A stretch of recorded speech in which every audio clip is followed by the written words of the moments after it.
You all know that I'm not Harry Potter. I never went to Hogwarts. My name is Yan Markson, and I like to think of myself as a professional pretend mind reader. Essentially curating a story in your mind. But if you think about it, as communicators, as salespeople, as negotiators, we also curate a story in other people's minds. And our goal is to curate that story in a way that we can influence and persuade.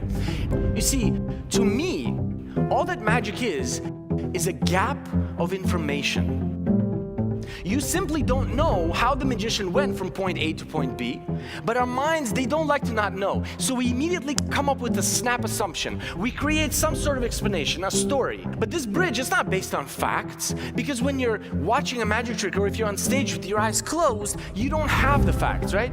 So what is this bridge based on? Yell it out. What is it based on? Perception, what else? That's right, experience, available information, cognitive biases, patterns, tendencies that we all have as human beings. These shortcuts, these mental shortcuts is what allows a magician to perform a trick or for a marketer to make you click. So imagine a person has a whole universe of considerations in their mind.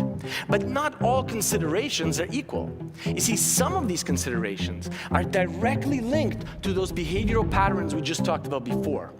And when you trigger one of these considerations, what you're doing is you're sparking an emotional response.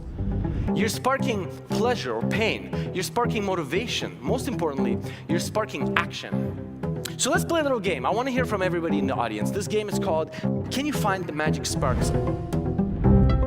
I don't believe that people buy services. I don't believe that people buy products. I believe that people buy stories. I believe that people buy perceived value. And what is valuable to you could be completely different from what's valuable to someone else. It could be the exact opposite of that. It's found in the perceived value people have of themselves, of you, of your bank, of your products, or even the situation that's right in front of them. It's found in their past experience. It's found in their fears.